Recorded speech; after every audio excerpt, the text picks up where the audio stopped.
Yeah. Magandang umaga po mga kambal. Tayo po dito sa area 3 po. Tayo pinanggagawa ng ano po ng kamahan po. Pagpupunlan po ng palay. Yan.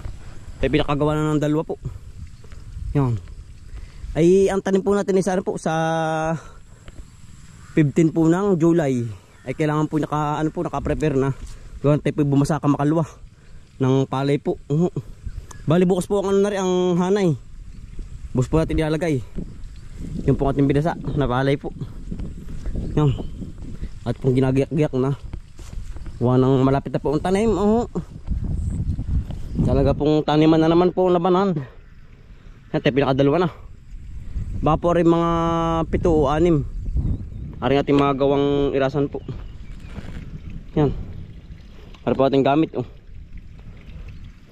Panghalo po sa binilad. Iya. Ay taniman na naman po. Yan tayo po susunod mamaya kanda tayo po. Nagmumotor po doon sa may kabila. Sa area 4 po. Sa may kabila po. Ay ari po ating tatapusin laang. Pagkatapos po natin tayo po magkahan traktor na uli. Balam din po mga gawa ay ari. Ari ng ating kamahan gawa ng kailangan po pulido ang pagkakagawa para po ang tubo ng palay ay ano po pareho po ba. Eh kapag po hindi pantay-pantay ang gawa ang ano yan, anong taas po. Yung ano po, mayroong maiiwan. Kailangan po pantay-pantay ay ang irasan po. Pag po kiling mayroong mababa, mayroong mataas, ano po, hindi po magkakasabay ang lago ng palay. Yan, bali, ari po mga ano po, bigas uli atin pang sprain. Baka ngayon makalinggo po. Ito po natin papaigahin po ang tubig. I-drain natin para po mamatay ang bigas ula. Ay kapag po hindi i-spray niya ni ano po yung ano po sa susunod po mas lalo pong lalago. Gawa ng ano po pati nangangagaw ng sustansya ng ano po palay. Pag po ating inabunuhan yan ay napapunta po sa may bigas ula. Ang nalaki po yan yung asula. Tindi na naman po ng init maghapon. Yan, ari po ating titirahin na uli. Aring ating pagdadapugan ng palay. Yan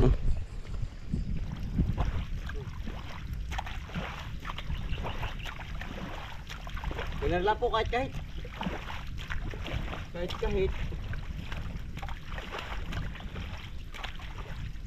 luog. Parang ating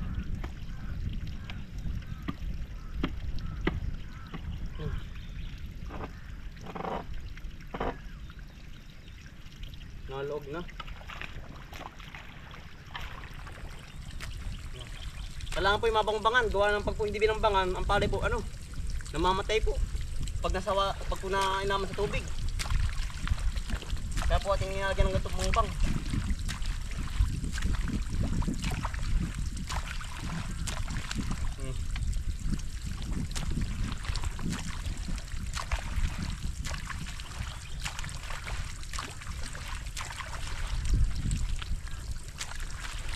Okay.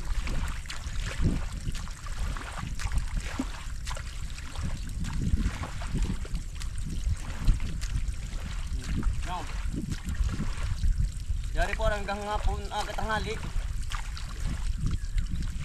Pitik-pitik ay. Hindi pa natin pipinisin pa. Tapos.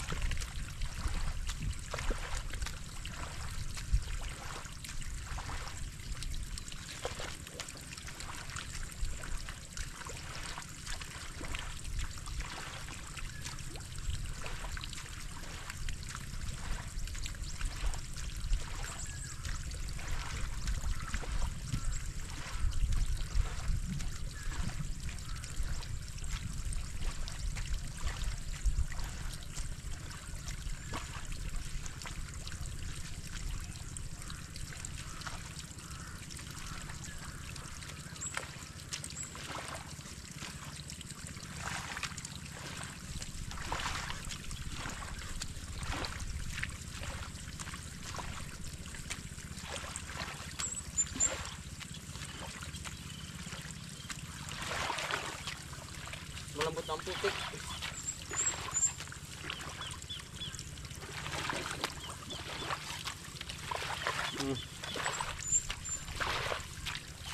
Nabusaw na.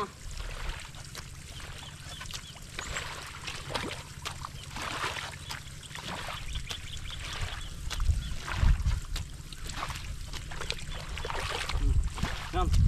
Laro na po tatlo.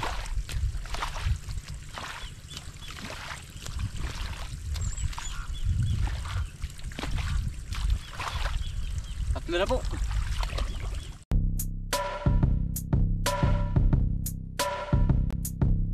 Balikan ng mga kakambal, samahan natin si Bomboy at si Bombay dito sa Bomboy, Bomboy, Bomboy, Bomboy Vlogs, Bomboy Vlogs. Balikan ng mga kakambal, samahan natin si Bomboy at si Bombay dito sa Bomboy, Bomboy, Bomboy, Bomboy Vlogs, Bomboy Vlogs. Pangumuhanan nyo ulit paghahapay ng saging, pagdidilig ng mga halaman at paggamas ng kaingin. Mga alagang hayop ay mabilis nilang paramihin. Kapag merong itinanim ay merong kang aanihin. Mga diskata sa panguhuli ng isda sa tubigan, mga dalag na nasalongga ngayon ay naglalabasan. Pagluto ng pagkain sa tanghalian at tapunan, yan ang diskate ni Bomboy at Bombay. Balikan ng mga kakambal, samahan natin si Bomboy at si Bombay dito sa Bomboy, Bomboy. Yan. Yari na po. Yari na po. Bali na kailan kaya? 1, 2, 3, 4, 5, 6, 7. Bali pito po ang lumabas sa ating ginawa pong punlaan po ng palay. Yan po natin pipinisin pa. Gawa ng anggit na po yung iba may tubig. Kailangan po walang tubig yan ay. Pag po may tubig ang palay po patay. Gawa ng nababatad po. Kailangan po yung ano lang lupa, putik na mga basa-basa. Yari na. Tayo po yung bimberin talaang po. Tapos ating pipinisin na yan. Talaga pong nadali din. Yan. Ayos na. Ano? Ba, ari pa lang ating kalabasa po yung nagkaigi na po. May bunga na po. Yan. Update po namin kayo. Dini sa kalabasa po namin tanim po. Yan, lago na rin po sa yuti. Yan.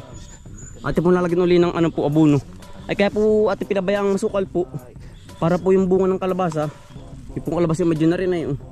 Gawa ng para po hindi po bang makita. Ay kapag po hawan ay ano po. Baka po mawala. Ay ang tao po dito yung ano.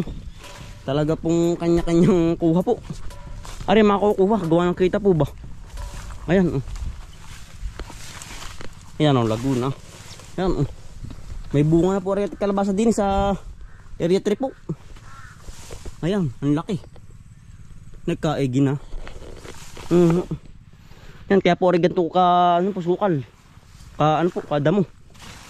Ay wag pag-ari po yung ating mahahawan ay. Wala po. Wala po tayong aabutin. Parang isa ang nagkaig eh. Yan. Ari po yung sayuti natin, ang laki ng puno. Ari po. Yan po gagapang na hanggang doon. Sa may dulo po. Kaya po yung ating balagaya po. Yan ang haba hanggang doon sa may saging na yun. Yan. Dire-diretso na po ang gapang na yan. Pero yung gitna po yan, ating matutukodan pa ng kawayan po. Walang hindi pa natin nagagawa pong tukodan ito. Ito. Yan. Walang pag po hindi tinakudan ay bababa po pag may bunga na.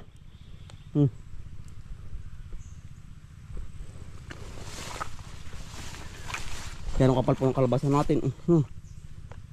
May gitnang kaig eh. Kaig eh. Yan. Maluog na. Pari kang isa. Ay naugtol ari. Pero buhay po pala rin siya. Aring kahulihan tanim natin. Parang may sakit. Tigan to. Pero ari pa magkakaigi pa rin. At ilagay pa ng mga pataba po, chicken manure. At nadagdagan. Kakatuwa rin kalabasa. Ngangay po natin napansin na may bunga na pala rin ating tanim po din eh. Sa tabing kubo po. Ayan. Kakatuwa.